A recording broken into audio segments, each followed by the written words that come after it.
What would it take for two brothers, once bonded by tragedy, laughter, and duty, to become complete strangers? Imagine being bound together not only by blood but also by history, by the weight of an entire nation's expectations, and by the grief of losing the most beloved figure in your life. Now picture standing in front of the world years later, voice trembling, eyes watering, and admitting through tears that your own brother has vowed never to forgive you. That is exactly what Prince Harry did. And those words didn't just reveal a family argument. They exposed a royal fracture that could shape the future of the monarchy itself. From the very first moments of his televised confession, you could see it. The hesitation in his voice, the flicker of pain in his eyes, the heavy pause before he said William's name. And then, the raw honesty. William refuses to forgive me. A line so stark, so final, that it silenced the entire studio audience. Before we continue, please hit the like button, subscribe to the channel, and turn on the notification bell for updates. Why does this matter now? Because what Harry revealed isn't just about a brotherly feud. It's about loyalty and betrayal, about the heavy chains of royal duty and the desperate longing for personal freedom. It's about whether forgiveness is possible when power, pride, and the world's gaze are in the way. But before we get ahead of ourselves, let's step into that moment. Picture Harry seated under the harsh lights of a TV set. The cameras zoom in. The audience holds its breath. For years, the world speculated about what went on behind palace walls. We've read headlines, heard whispers, and seen icy stares caught by photographers. But here, Harry wasn't hiding behind carefully crafted PR statements. He wasn't reading from a teleprompter. He was speaking as a man stripped bare of royal armor. And when he said William's name, it wasn't the Prince of Wales he was speaking of. It was the brother he grew up with. Can you feel the sting in that? The irony of being royalty, yet powerless to heal the one relationship that once defined your world. For decades, William and Harry were inseparable. At Diana's funeral, we watched them walk side by side, two boys forced into the spotlight of grief. For years after, they leaned on each other when no one else could understand what it was like to live without her. They shared jokes, frustrations, and even rebellion against the firm. They were the famous royal brothers, who seemed to embody the future of the monarchy. So what went wrong? How does the fairy tale of brotherhood collapse into this tragedy of estrangement? That's the curiosity gap that keeps us watching, keeps us asking, can this ever be repaired? Or are we witnessing the slow, irreversible unraveling of the House of Windsor from within? The moment Harry's voice cracked, it became clear that this wasn't just a story of sibling rivalry. This was about something far deeper. He wasn't just a brother hurt by another brother's coldness. He was a son still haunted by loss, a husband trying to defend his family, and a man caught between two worlds, royal duty and personal freedom. And what about William? Why refuse to forgive? What drives a man, who once stood as his brother's protector, to draw an unmovable line? Is it loyalty to the crown? Anger at betrayal? Or something far more personal? Something the public has never been allowed to see? These are the questions that keep the world captivated. These are the questions that Harry's tearful moment has reignited. And as he sat there, swallowing hard between sentences, it was clear that this wasn't just about one argument. It was about years of wounds left to fester. About letters unanswered, calls ignored, silences that spoke louder than any confrontation. Now, here's where the story twists. Harry revealed enough to stir emotion, but not enough to satisfy curiosity. He gave us the pain, but not the full picture. He left us wondering, what exactly did William say? What vow did he make behind closed doors? Why does Harry believe that nothing he can ever do will mend the break? Think about your own life for a moment. Have you ever been in a fight with someone you love? A fight so deep that apologies feel useless? That's the very human truth buried under all the royal titles and golden crowns. Strip away the palaces, the pomp, the paparazzi, and you find two brothers who, at their core, are just like any other pair of siblings torn apart by pain. And yet, unlike the rest of us, they can't have these fights in private. Every cold shoulder, every missed glance, every whispered word becomes international news. Their pain is turned into headlines, their silence spun into speculation. Imagine trying to heal in that environment. Imagine trying to forgive when millions are watching, waiting, analyzing every move. Harry's collapse on that TV stage didn't just show his vulnerability. It showed the unbearable weight of being royal and human at the same time. It reminded the world that beneath the medals, uniforms, and formal portraits lies the messy, unpredictable reality of family. But here's where the irony burns even brighter. The monarchy survives on the appearance of unity. It thrives on the image of stability, dignity, and order. And yet its most famous brothers are living proof of chaos, division, and disorder. What does that mean for the future? What does that mean for King Charles's reign? For Kate's role as Princess of Wales? For the legacy Diana left behind? We'll get there. But first, let's focus on that sentence again. William refuses to forgive me. Not, he hasn't forgiven me yet. Not, we're still working on things. Refuses. Final. Absolute. That's the language of a vow. That's not the language of time healing all wounds. That's the language of a wall being built higher and thicker with each passing year. And Harry, through tears, admitted it publicly. Which means one of two things. Either he still desperately hopes the world's attention might pressure William into softening, or he has fully accepted that reconciliation is a dream that will never come true. Either way, his pain was undeniable. So why confess this now? Why open up on live television, knowing the words would ricochet across the globe? Was it desperation? Catharsis? A strategic move in the ongoing royal narrative war? Or was it simply a brother reaching the breaking point where silence became unbearable?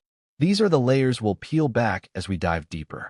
Because while Harry's tears may have shocked us, the roots of this rift stretch far beyond one television appearance. They snake back through decades of family history, hidden arguments, whispered betrayals, and unspoken resentments. And as the cameras cut away that night, as the headlines began to explode across news sites, one thing became clear. This isn't just a story about a prince crying. This is a story about the collapse of trust at the heart of the monarchy. But the most shocking part? We've only heard Harry's side. William has remained silent. A silence that, in many ways, speaks louder than words. Because in that silence lies the vow Harry claims was made, a vow of permanent refusal. What exactly led William to make that vow? What words were exchanged in private that could freeze forgiveness so completely? And is there truly no way back from this? The cameras may have cut, but the story was only just beginning. The confession was raw. The emotions were real. But what came next would unravel a timeline of betrayal, confrontation, and choices that would forever define the brothers who once promised to walk side by side. And no one, absolutely no one, saw it coming. The cameras were rolling. The lights were hot. The air inside the studio was heavy with tension, though the audience may not have realized it at first. They were expecting candor, yes, but nothing could have prepared them for what was about to happen. Harry sat across from the interviewer, posture slightly slouched, fingers tightening against his knee, eyes darting toward the floor before daring to meet the lens. He looked like a man holding something inside, something heavy, something he could no longer bear to keep hidden. And then it happened. His voice cracked. A pause stretched longer than anyone was comfortable with. His throat tightened, words sticking like thorns. Finally, in a moment of complete vulnerability, he said it. William refuses to forgive me. You could feel the ripple instantly. A gasp from someone in the studio audience. The interviewer stiffening, pen halting in midair. The crew behind the cameras exchanging knowing looks. In that single sentence, Harry did more than admit to estrangement. He ripped the wound wide open for the world to see. What makes this confession so striking? Not just the words themselves, but the way they were delivered. There was no royal script. No polished PR soundbite. This wasn't Harry the Duke. This wasn't Harry the celebrity. This was Harry the brother. Harry the son. Harry the man who once leaned on William through childhood grief, only to now stand abandoned. Why is this moment so unforgettable? Because it was raw. It was unscripted. And it forced the world to face a truth that had been whispered in headlines, but never spoken so plainly. The bond between Diana's sons has shattered. Think about it. For years, Harry and William were portrayed as the inseparable duo who would modernize the monarchy. They were the princes who laughed together, played football together, who navigated the glare of the paparazzi as a united front. When Diana died, the sight of them walking side by side behind her coffin became etched into the collective memory of millions. They weren't just brothers. They were symbols of resilience. And now, decades later, one of them sits before a global audience, confessing with tears in his eyes that the other has turned his back completely. That isn't just painful, it's cinematic tragedy. But let's zoom in. What did Harry look like in that moment? His eyes glistened, lashes heavy with moisture, but he fought to hold the tears back. His hands clenched together as though gripping invisible threads, trying to keep himself from unraveling entirely. His tone wasn't one of anger. It wasn't bitterness that dripped from his voice. It was sorrow. You could almost hear the echo of a younger Harry, the boy who once clung to William in the shadows of Kensington Palace, wondering why the world felt so cold. And here's the question that makes this even more gripping. Why cry now? Why not years ago? Why not during the funeral of Philip or the Queen, when emotions were already raw? Why in this television studio, with cameras capturing every flicker of his pain? Was this breakdown rehearsed? Or was it the moment years of suppression finally broke free?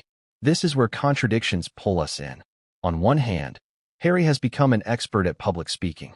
He's given interviews, speeches, podcasts. He knows the rhythm of words. And yet, when he uttered William's name that night, he lost control. That is what makes it believable. That is what makes it cut through the noise of spin and speculation. Because no amount of media training can disguise a voice that trembles on its own. Let's not forget, this wasn't just any revelation. It was the first time Harry acknowledged, in such plain words, that William had drawn an unbreakable line. Before, it was always tensions, differences, distance, euphemisms, diplomatic cushions. But now, refusal, finality. Harry didn't say William can't forgive him. He didn't say William hasn't yet. He said William refuses. That word changes everything. The studio itself seemed to respond. You could hear the silence in the room, the kind of silence that feels louder than sound. The interviewer leaned in, sensing the moment. The audience collectively held its breath, waiting for more, waiting for the dam to break further. And Harry, he didn't stop there. He dabbed at his eyes, cleared his throat, and tried to press forward. But his body betrayed him. His shoulders sank, his breathing grew shallow, his eyes darted again to the floor. He was a man caught between wanting to be strong and being unable to mask the devastation. Let me ask you, have you ever tried to talk through tears, to steady your voice while your heart is breaking? That's exactly what we witnessed. Except in Harry's case, millions were watching. Millions were dissecting every blink, every tremor in his voice, every drop of moisture that dared escape down his cheek. It's easy to dismiss celebrity tears as performance. But the power of this moment lies in the fact that Harry's pain mirrored something universal. Who hasn't been hurt by someone they love? Who hasn't felt the sting of rejection from a family member? That's why this confession went viral. That's why it dominated headlines. Because beneath the crown, the titles, the Netflix deals, was a man who, like any of us, just wanted his brother back. And yet, the confession wasn't just emotional, it was strategic. Think carefully about this. By saying, William refuses to forgive me, Harry shifted the blame, at least in part, onto his brother. He painted himself as the one still reaching, still hoping, while William is cast as the immovable wall. Whether that's fair or not, it's powerful, and it places William in a difficult position. Silence reinforces the image of coldness. A rebuttal risks igniting the feud publicly. Either way, Harry's tears set the trap. But here's the kicker. Harry didn't fully explain. He didn't lay out every detail of what caused William's vow. He left us hanging, intentionally or not. And that's where curiosity explodes. What exactly did William say? What did Harry do that was so unforgivable? Was it the interviews? The book? The accusations of racism? Or something more private? Something we'll never be told outright? The truth is, Harry knows the power of a half-revealed confession. Give just enough to stir emotion, but not enough to end the speculation. Keep the world watching, guessing, investing. And it worked. Because even after the cameras stopped rolling, even after the headlines were written, the question lingered. What is William's side of the story? Now, let's be honest. Tears can soften hearts. They can humanize, but they can also polarize. For Harry's supporters, this moment proved his pain was real, his struggle authentic. For critics, it was another chapter in what they see as emotional manipulation. That's the paradox of Harry's confession. It unified no one, but it captivated everyone. And as the interview pushed forward, Harry composed himself, but the damage, or perhaps the breakthrough, was already done. That one line, that one tear, became the headline, the soundbite, the viral clip replayed again and again. Out of everything he said that night, this is what history will remember. But if you think this was just a spontaneous breakdown, think again. The true weight of this confession lies not just in Harry's tears, but in what those tears pointed to, a history of bitterness, silence, and betrayal that stretches back years. This was not the beginning of the story. This was the eruption of a volcano that had been rumbling beneath the surface for decades. The confession was the spark, but the firestorm? That was yet to come. Because as Harry's tears dried and the cameras zoomed out, the audience, and the world, was left with one burning question. How did we get here? And the answer takes us back to moments of joy, of brotherhood, of childhood innocence. Moments that make the tragedy of estrangement even harder to swallow. But what came next would change everything. And no one saw it coming. The words hung in the air like a thunderclap. William refuses to forgive me. Not William is angry. Not, we're not speaking right now. Not even we're working through things. Refuses. A word that closes the door. A word that doesn't leave space for negotiation, compromise, or time. Refuses is a line in the sand. Think about how final that sounds. In families, we often talk about forgiveness as something inevitable. We fight, we sulk, we cool off, and eventually, we talk again. Time heals. Apologies help.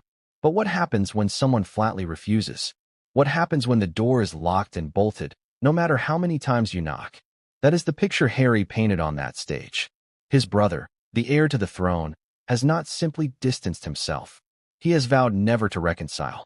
And Harry, choking back tears, admitted it to the world. Why does this matter? Because in one sentence, Harry flipped the entire narrative. For years, media outlets painted him as the rebel, the runaway prince, the man who abandoned his family. But now, he wasn't just the prodigal son. He was the rejected brother. A man still reaching, still hoping, but facing a wall that would not move. Here's the irony. William, the future king, has built his life around the duty of forgiveness and reconciliation. That's what monarchy sells to the people: unity, stability, healing after tragedy. Yet privately, if Harry is to be believed, William has sworn the opposite. A contradiction so sharp, it slices through the polished image of royal perfection. Let's break this down further. Why would William refuse?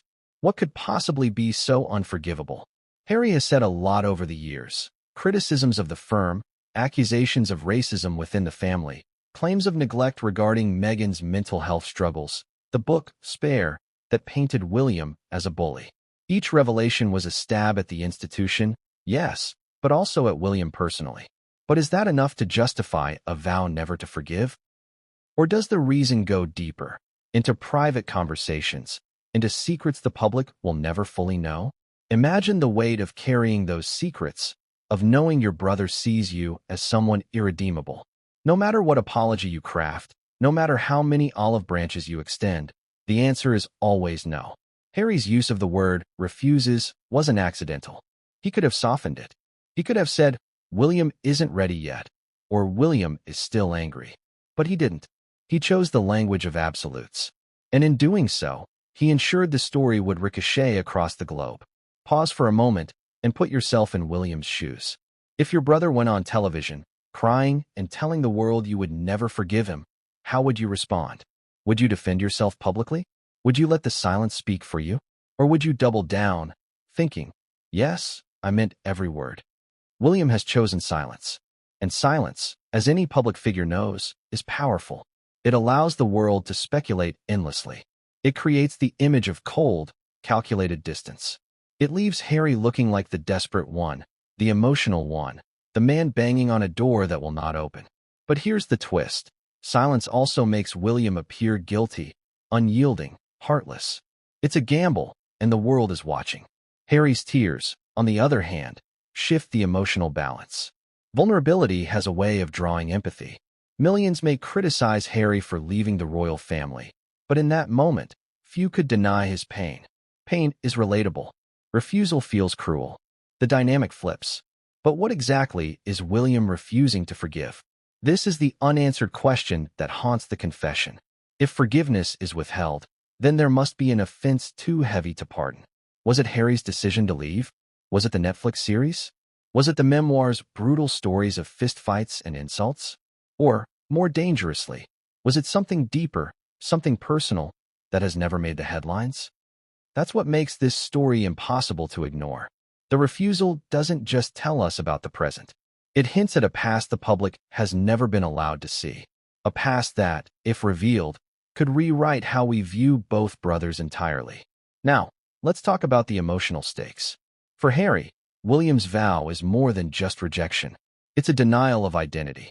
Harry has always been defined in relation to William. As children, he was the cheeky younger brother. As adults, he was the loyal spare. Even after Meghan, even after leaving, part of his story was still tied to William. To be cut off so absolutely is to lose not just a brother, but an anchor to his own history. And yet, Harry still chose to share it. That decision is as revealing as the vow itself. Because by admitting William refuses to forgive him, Harry wasn't just exposing pain. He was appealing to the court of public opinion. He was saying, "Look at me. I've tried. He won't let me back in." It's a powerful tactic.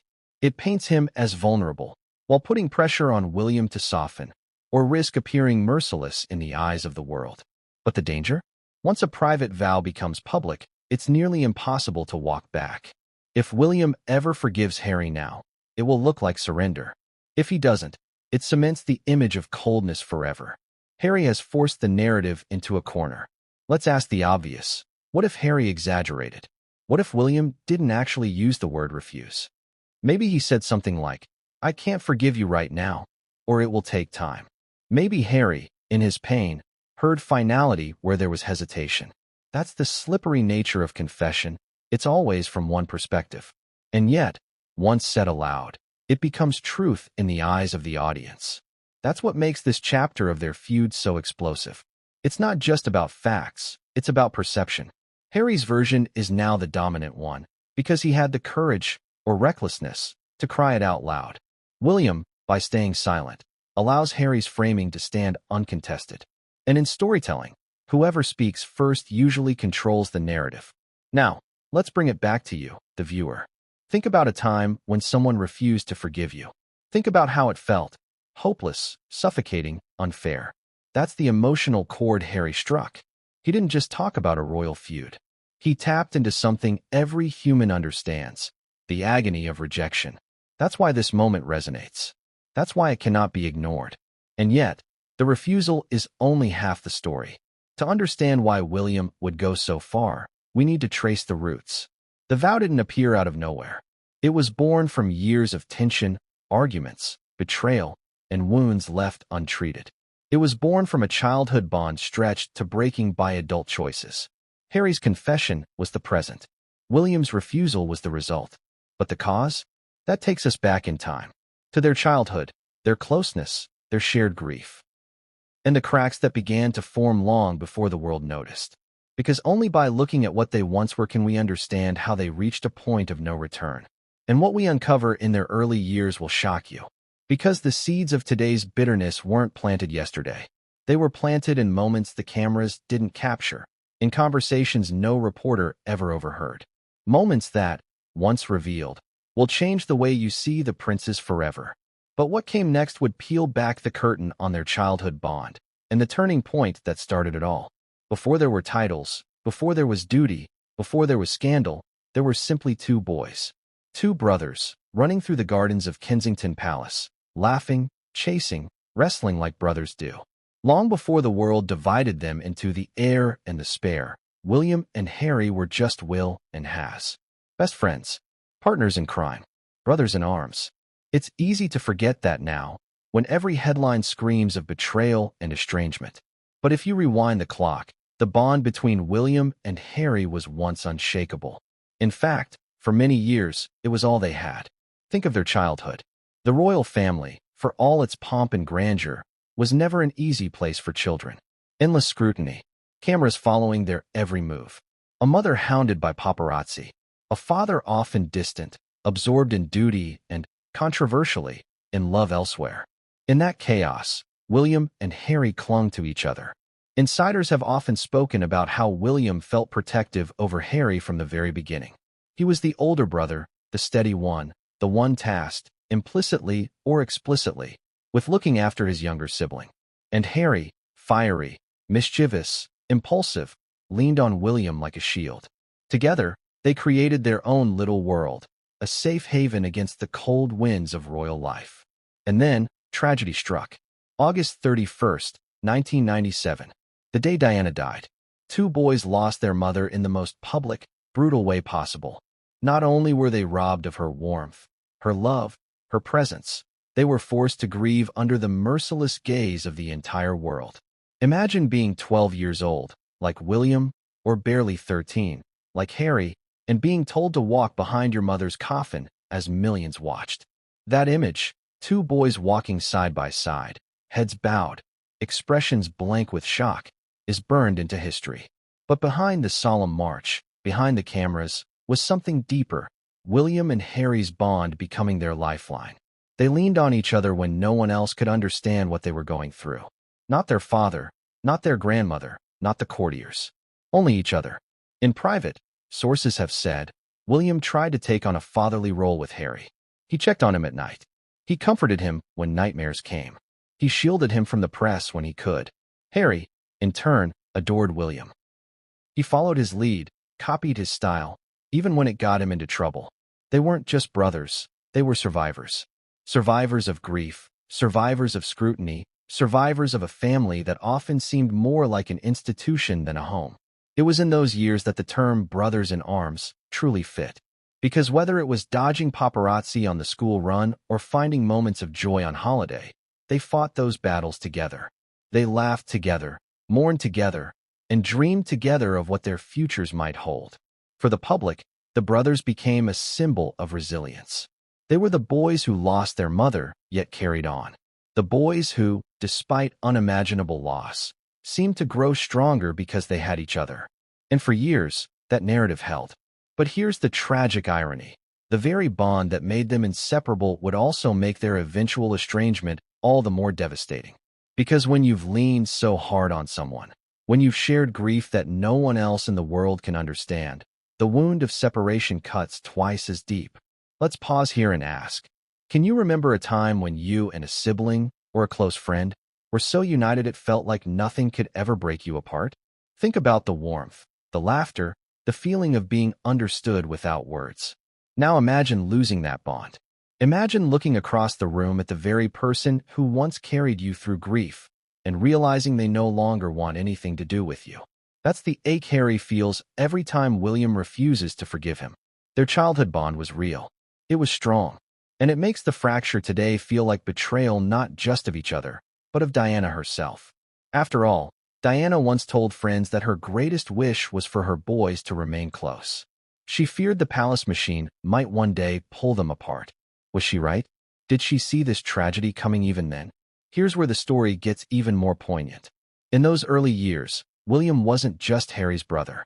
He was his protector, his anchor, his guide.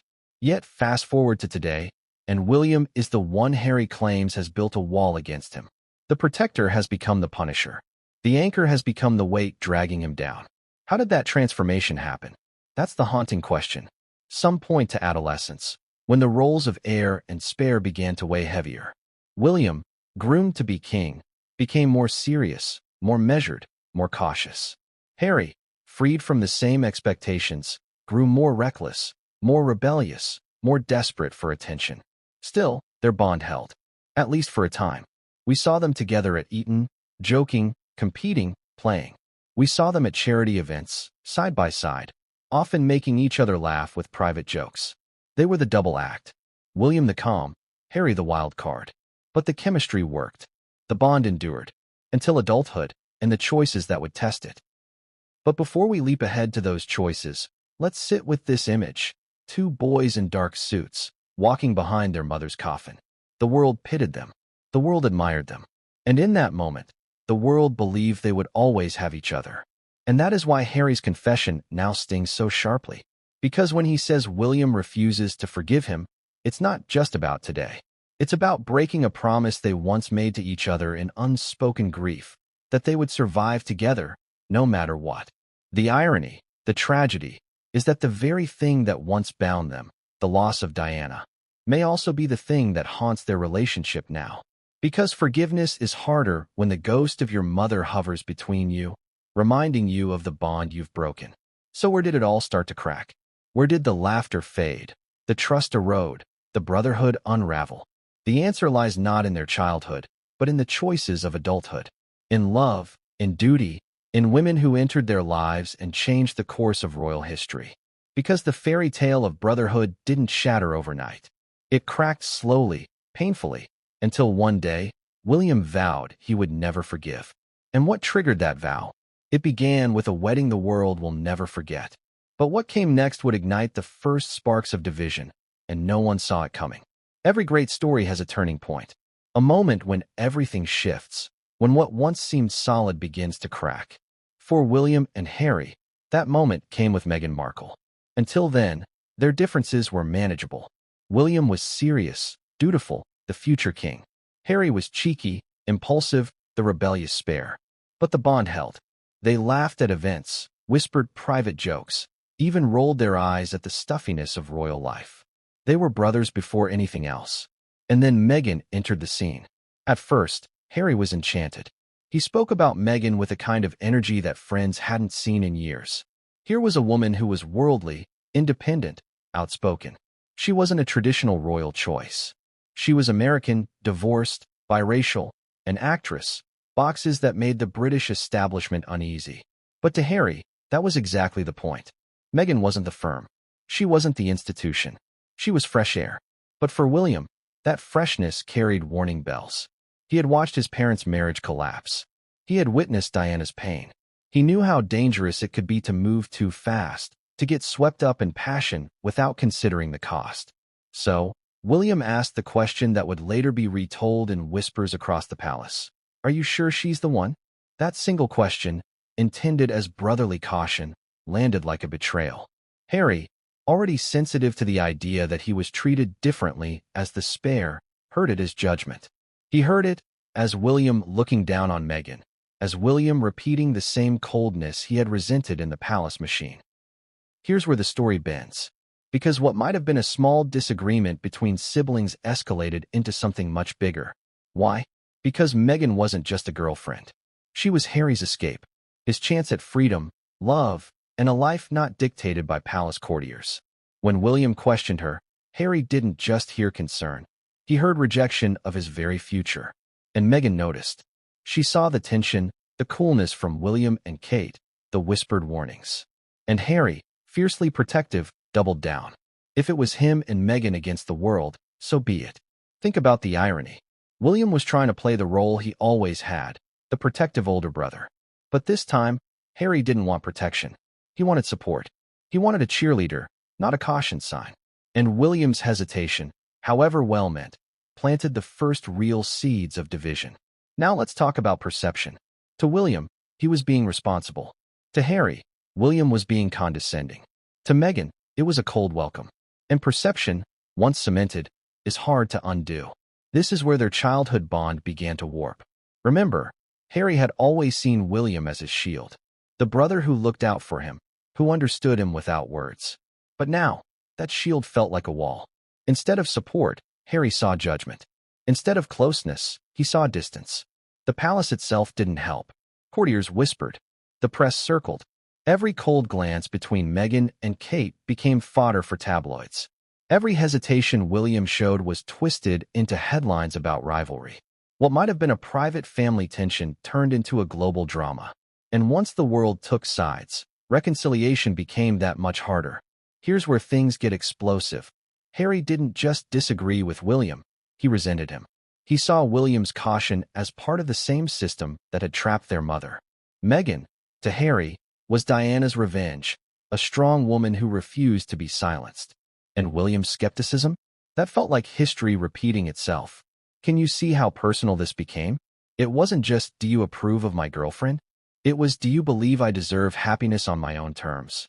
And when William hesitated, the answer Harry heard was no. The fallout was immediate. Sources say arguments erupted. Tensions escalated behind palace doors. Meghan, feeling unwelcome, leaned harder on Harry. Harry, feeling attacked, distanced himself from William. The brothers, once inseparable, began to drift. And then came the engagement. Harry, glowing with joy, expected excitement. Instead, he felt the chill of polite congratulations. Meghan's every move was scrutinized. Her clothes, her accent, her past. The tabloids roared. The palace stiffened. And William, rather than wrapping his arm around his brother, kept his distance. Why? Because William understood something Harry didn't want to hear. In the monarchy, nothing is private. Every choice, every word, every marriage has consequences for the crown. William wasn't just a brother, he was the future king. And his priorities, his sense of duty, clashed with Harry's desire for freedom. But to Harry, that sounded like an excuse. It sounded like betrayal. And the bond that had held since childhood began to fray under the weight of love, duty, and mistrust. Let's pause here and ask, have you ever had someone close to you fail to support the person you love? How did it feel? Did you grow closer to your partner, or resent the friend or sibling who doubted you? That's the storm Harry and Meghan walked into. From that moment, the brothers were no longer united. William stood with the crown. Harry stood with Meghan. And the fault line between them widened into a chasm. Here's the tragic twist. Both believed they were right. William believed he was protecting his brother. Harry believed William was abandoning him. Both clung to their roles, and neither could bend without feeling like they were betraying themselves. And that is why Meghan became the breaking point. Not because she tried to divide them, but because she revealed the fault lines already there. She was the catalyst, not the cause. She forced Harry to choose between loyalty to his brother and loyalty to his wife. And once he chose Meghan, William saw it as a rejection of him, of duty, of the bond they had promised to protect since childhood. What came next would only deepen the divide. The wedding, the move, the departure, each step widening the chasm until William, in Harry's words, refused to forgive. But it all began here, with one woman, one question, one hesitation that spiraled into years of bitterness. And the breaking point wasn't just personal, it was royal. Because William wasn't just a brother losing a sibling. He was a future king losing control of the family narrative. Which raises the question, when duty and family collide, who wins? For William, the answer was clear. For Harry, the answer was unbearable. And that is why the breaking point turned into open war. But what came next would push them beyond disagreement, beyond coldness, into outright estrangement. Because the clash between duty and freedom was about to explode into the event the world would call Megxit. And no one could have predicted how far the fallout would reach. For William and Harry, the tension was never just about Meghan. She may have been the spark, but the fire had been smoldering for years beneath the surface. At its core, their feud is about two clashing visions of life, duty versus freedom. One brother chained to the crown, the other desperate to break free from it. It sounds simple, but it cuts deeper than anyone outside the palace walls can fully grasp. Because when you're born into the royal family, your life isn't your own. Every move is scheduled. Every word is monitored. Every smile or frown is analyzed by tabloids. There is no off switch. For William, that was his destiny, and he accepted it. For Harry, it was his prison, and he longed to escape. Here lies the first contradiction. William, the elder, bore the heavier burden, heir to the throne, future king. Yet he seemed more willing to submit. Harry, the spare, with far fewer expectations, seemed less willing to bend. William wore the crown of duty. Harry rebelled against the chains of tradition. And that fundamental difference would drive them apart. Let's rewind. Growing up, William understood what was expected of him. Tutors, courtiers, and even his grandmother instilled in him the mantra, duty first. He couldn't afford mistakes. Every misstep risked the stability of the monarchy. Harry, on the other hand, lived in William's shadow. His role was secondary, his importance conditional. At first, Harry leaned into humor, mischief, and cheekiness. But beneath it was resentment. He was the spare, and he knew it. So when adulthood came, William stepped further into responsibility, while Harry pulled further away. William chose the traditional path, marrying Kate, building a family, aligning with palace expectations. Harry, by contrast, chose Meghan, someone who symbolized not conformity, but freedom. And here is where their paths diverged completely. William believed the crown was bigger than both of them. He believed personal sacrifices were necessary for the monarchy to endure. Harry believed life was too short to be trapped in duty he never asked for. And when these worldviews collided, the bond that once held them together cracked. Consider this. William saw himself as guardian of tradition. Harry saw himself as protector of his own happiness. Two noble goals, but utterly incompatible. To William, Harry abandoning duty felt like betrayal, not just of the crown, but of him personally.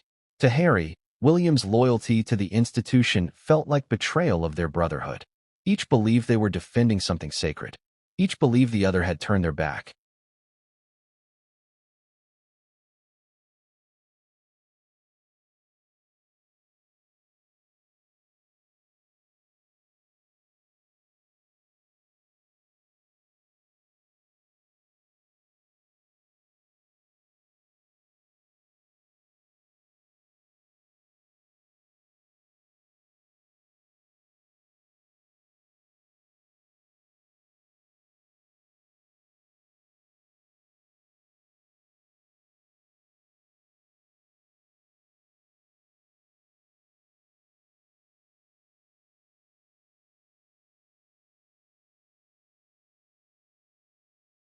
This is why Meghan's arrival became so explosive.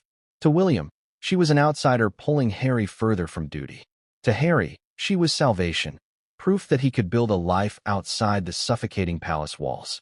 William's caution only confirmed what Harry already feared, that the crown would always come before him. Now, let's talk about the psychology of duty. William, by necessity, has trained himself to put the monarchy first. Every speech, every event, every handshake is a brick in the wall of stability he must build. But duty comes at a cost: distance, coldness, and sacrifice of personal desire. Harry, watching this, recoiled. He didn't want to become a robot serving the crown. He wanted freedom, authenticity, and the ability to live as he chose. It's no wonder the two clashed. One saw the crown as a sacred trust. The other saw it as a gilded cage. And here's the twist. Both are right. Duty does preserve the monarchy. Freedom does preserve the soul. But in the Windsor family, you can't have both. You must choose. And William and Harry chose differently. This difference played out in countless small moments. At public events, William stood tall, dignified, controlled. Harry joked, laughed, sometimes broke protocol. William held back his emotions, protecting the crown's image. Harry wore his emotions on his sleeve, desperate to be seen as human, not just royal. These weren't just personality quirks. They were philosophies of life. When Meghan came, Harry finally had someone who told him his instincts were right. He didn't have to bend. He didn't have to sacrifice. He could live freely, even if it meant breaking away. And William, watching this, felt alarm. Not just as a brother, but as the heir. Because if Harry could walk away, what did that mean for the monarchy? What message did it send? The irony? William and Harry wanted the same thing at the core: security, happiness, and meaning. But William sought it through submission to duty. Harry sought it through liberation from it. Two roads diverged, and neither brother was willing to cross into the other's path. Now, think about your own life.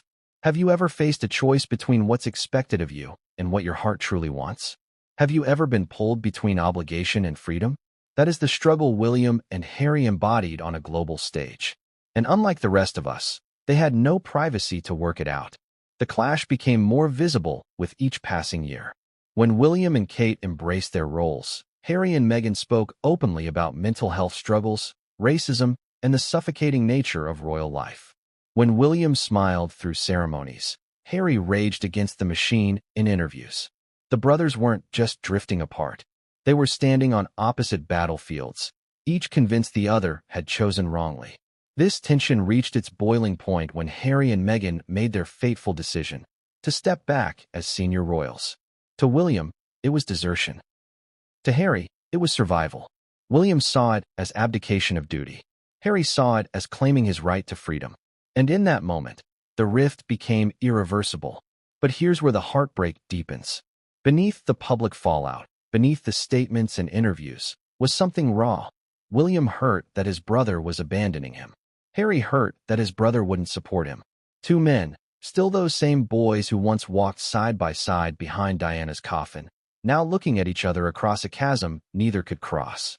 Duty versus freedom. Crown versus soul. Heir versus spare. The tragic irony is that both brothers were trapped. William trapped in the cage of duty, unable to choose freedom even if he wanted to. Harry trapped in the cage of rejection, unable to reconcile duty with his desire for authenticity. Neither could bend without breaking themselves. This is why William's refusal to forgive hits so hard. It's not just about Meghan. It's not just about interviews or books. It's about a fundamental clash of values that has no easy resolution. For William to forgive, he would have to accept Harry's rejection of duty. For Harry to earn forgiveness, he would have to submit to the system he despises. And so, forgiveness remains impossible. And this is why Harry's tears sting. Because deep down, he knows the choice has already been made. William will always choose duty. Harry will always choose freedom. And in that divergence lies the death of their bond. But the story doesn't end here. The clash of duty and freedom didn't just break their bond privately. It erupted publicly in what became known as Megxit, a decision that would not only redefine the brothers' relationship, but shake the monarchy to its very core. And what came next would turn a private family feud into an international spectacle the world had never seen before. The announcement came like a thunderbolt. January 8, 2020. A post appeared on Harry and Meghan's Instagram account, carefully worded yet dripping with finality. They would step back as senior royals, split their time between the United Kingdom and North America, and work toward financial independence. The world gasped. The palace panicked, and William's jaw clenched. For months, rumors had circulated about tension, whispers of disagreements, reports of unhappiness. But few believed Harry and Meghan would actually leave. Royal life is not a job you resign from. It's a birthright, a duty, a lifetime sentence. And yet, in one shocking moment, Harry broke the chains. Or so he thought. The fallout was immediate, brutal, and global. Headlines screamed of betrayal. Commentators dissected every line of the statement. The Queen reportedly blindsided. Charles furious. William was incandescent. And not just because of what Harry had done, but because of how he had done it. Here's where the wound deepened. Harry and Meghan released the statement before informing the family in full. To William, it wasn't just rebellion. It was humiliation. The heir, the future king, blindsided by his own brother's bombshell. In William's eyes, Harry hadn't just betrayed the crown. He had betrayed him personally. Let's pause here. Think about your own family. Imagine your sibling making a life-altering announcement on social media without telling you first. Now multiply that by the weight of 1,000 years of royal tradition. That's what William felt. Shock, embarrassment, anger, and above all, betrayal. The palace scrambled. Meetings were called. Statements drafted. The infamous Sandringham Summit convened, where the Queen, Charles, William, and Harry sat down to hammer out the terms of Harry's departure. Picture that room for a moment. Four of the most powerful figures in the monarchy, sitting not as a family in grief or joy, but as negotiators in a cold, businesslike divorce. William, sources say, was livid. He believed Harry had put the monarchy at risk, undermined the Queen, and fractured the image of unity the royal family depended on. Harry, on the other hand, saw no choice. Meghan was miserable, the press was merciless, and the palace offered little support. To him, leaving wasn't betrayal, it was survival. This is where the clash of duty versus freedom exploded into open war. William stood for the institution. Harry stood for independence. Neither could bend. And so, the deal was struck. Harry and Meghan would give up HRH titles, repay Frogmore Cottage renovations, and cease royal duties. In return, they could live abroad, pursue commercial ventures, and attempt to chart their own path. But the scars were permanent. William's fury didn't fade. Friends later revealed he felt Harry had betrayed the Queen. That word, betrayal, hung heavy. It wasn't just about leaving. It was about the way it was done, the secrecy, the public announcement, the blindsiding. For William, forgiveness became harder, maybe impossible. Harry, meanwhile, felt abandoned. He had hoped his brother would understand, that William would protect him the way he once had his children. Instead, William sided with the institution. To Harry, that felt like a knife. Not just disagreement, but rejection. And the media, ever hungry, pounced. Megxit became the buzzword. Tabloids feasted on every detail. Was Meghan controlling Harry? Was Harry betraying his birthright? Was William cold and ruthless? Every headline widened the chasm, painting the brothers as adversaries in a public soap opera. Here's the irony. Harry wanted freedom from the press, but his departure gave the press its biggest royal story in decades. Every move he made was amplified. Every silence from William was weaponized. And the narrative hardened. Harry the deserter, William the loyal soldier. Or, depending on your side, Harry the brave truth-teller, William the cold enforcer. Let's look closer at William's perspective. He wasn't just losing a brother. He was losing his wingman. For years, the public had seen William and Harry as a duo, the modern face of the monarchy. Their bond had been the crown's greatest PR weapon after Diana's death. And now, suddenly, that duo was shattered. William had to face the future alone. Can you imagine that? Carrying the weight of the monarchy, knowing your brother had chosen to step away? For William, it wasn't just painful, it was terrifying. Because in his mind, Harry hadn't just left him. He had weakened the monarchy at the exact moment it needed unity. And Harry's tears years later, when he said, "William refuses to forgive me," that vow traces back here, to Megxit, to the moment William felt the ultimate betrayal. Let's not forget the Queen's role. Elizabeth II issued a statement that was both gracious and firm, speaking of her love for Harry and Meghan while confirming their departure. But beneath the words was steel. The monarchy had survived abdications, divorces, scandals. It would survive this too. But William, watching his grandmother hold the line, may have vowed then and there that Harry's decision would not be forgiven. The fallout spread beyond the palace. Friends divided. Staff chose sides. The press grew more vicious. Meghan, painted as the manipulator. Harry, painted as weak. William, painted as stoic but cold. Each narrative fed the fire. And yet, behind the noise, two brothers were left broken. Harry in California, chasing freedom but missing family.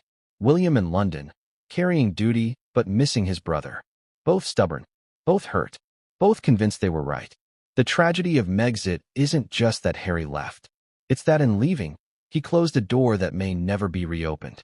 The word "refuses" Harry later used. That seed was planted here. But here's where the story sharpens. Megxit wasn't the end of the feud. It was only the beginning.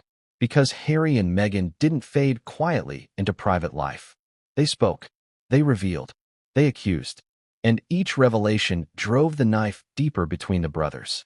The world thought the announcement was shocking. But what came after, interviews, accusations, books, would turn a family rift into an international scandal. And what Harry said next, in front of Oprah Winfrey, would ensure the wound between him and William could never fully heal. But what came next would shock the monarchy to its core, and no one saw it coming. The sun was setting in Montecito, California, when the world leaned in closer to its screens. A lush garden backdrop. Oprah Winfrey, perched with her notepad and knowing gaze. And opposite her, Harry and Meghan, ready to speak their truth. For weeks, the hype had been building. Teaser clips promised shocking revelations and no subject off limits. But even with all that anticipation, no one expected the depth of what was about to be revealed. This wasn't just an interview. This was a detonation. Oprah leaned forward. Meghan began. Calm at first, measured, her voice steady. She spoke about feeling silenced, controlled, unsupported. Then she dropped the first bombshell. During her pregnancy with Archie, there were concerns and conversations within the royal family about how dark his skin might be. The world froze. It was a statement that reverberated across continents. The royal family, accused of racism, from within, by a member who had lived inside the palace walls. It wasn't gossip, it wasn't tabloid speculation. It was Meghan herself, on camera, saying it happened. Harry's turn came. His face tight, his voice clipped. He admitted he felt trapped, that he had been cut off financially, that security had been stripped from his family. And then, perhaps most painfully, he said William and Charles were also trapped in the system. But unlike him, they could not leave. Let's pause and imagine William's reaction, watching from across the ocean. His brother, not just airing grievances, but airing accusations that threatened the very heart of the monarchy. not just criticizing courtiers, but painting the family itself as racist, neglectful, unfeeling. To William, this was betrayal on a scale far larger than Megxit. It wasn't just leaving, it was torching the bridge on the way out. The media frenzy was instant. Within hours, headlines blazed, royal racism allegations. Harry confirms rift with brother. Meghan speaks her truth. Hashtags trended. News anchors debated. The palace went into crisis mode. And William, the man tasked with protecting the crown's reputation, found himself directly in the line of fire.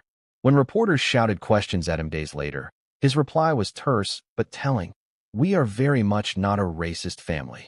It was the first time William had ever broken royal protocol by answering such a direct question. That alone revealed the depth of the crisis. His hand was forced. Harry's words had left him no choice. But here's the deeper wound. Harry didn't just call out the institution. He called out William indirectly. By saying he was trapped, Harry implied that his brother was weak, complicit, unable to break free. Imagine how that landed with William, who had spent his entire life preparing to carry the weight of the crown. To be portrayed not as a leader, but as a prisoner? That must have stung. Let's ask ourselves, why did Harry go so far? Was it desperation? A need to be heard after years of silence? Or was it strategy, knowing that by airing the family's darkest secrets, he could win sympathy from the world? Maybe it was all three. But one thing is certain. The Oprah interview turned a private family feud into a global crisis of reputation. And it wasn't just what was said. It was how it was said. Meghan's quiet composure. Harry's controlled but simmering anger. Oprah's shocked gasps. What? Who is having that conversation? The performance of the interview was masterful. It was television history, and it ensured that the feud would never again be private. Think about the impact. Millions of viewers across America, Europe, Africa, Asia. The monarchy, for so long shielded by mystique and secrecy, suddenly exposed as cold, unfeeling, even prejudiced. Harry and Meghan had reframed themselves not as traitors, but as victims. Victims of an institution that William was sworn to protect. For William, this was intolerable. He had spent years cultivating the image of a modern monarchy, responsible, relatable, unifying. And in 2 hours, his brother had shredded that carefully built image. Not only did it create global outrage, it forced William to pick a side. And he picked the crown. This was the point of no return. Megxit hurt, but it could have been managed. The Oprah interview? That was a scar. William would not forgive, Harry admitted later. And who could be surprised? Let's dive deeper into the psychology here.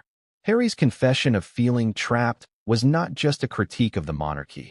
It was a critique of William himself. Because William is the monarchy, he embodies the duty Harry rejected. To say William is trapped is to say William is not free, not strong, not in control of his own destiny. And for a man raised to be king, that is no small insult. But Harry went further. He admitted that he and William were on different paths, that the relationship was marked by space. It wasn't said with anger, it was said with sadness. But sadness can wound just as deeply.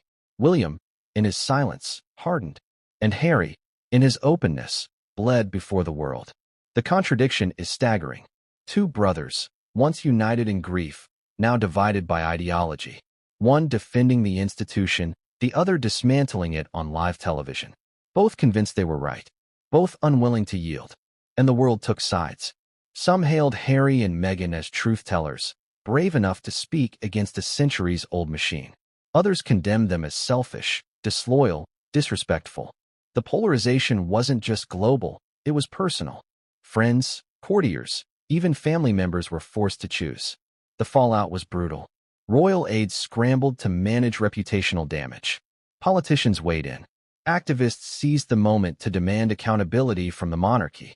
And William, caught in the storm, grew colder. This is why Harry's later words, "William refuses to forgive me," carry such weight. Because forgiveness might have been possible after Megxit. But after Oprah, the wound was too deep. And yet, the pain cuts both ways. Harry's tears reveal a man who still longs for reconciliation, who still hopes, deep down, that the brother who once held his hand through grief might one day hold it again. But William's silence reveals a man who has locked the door, a man who cannot, or will not, forgive. The Oprah interview wasn't just a bombshell. It was the burial, the moment when the rift between the brothers shifted from painful to permanent. Or was it? Because even as Harry spoke his truth, even as William clenched his jaw, fate was about to intervene again. A family tragedy would bring them back into the same space. A funeral, a moment of mourning, a chance, perhaps, to bridge the gap. But what happened there would only prove how wide the chasm had become. And what came next would leave the world wondering if the brothers could ever stand side by side again.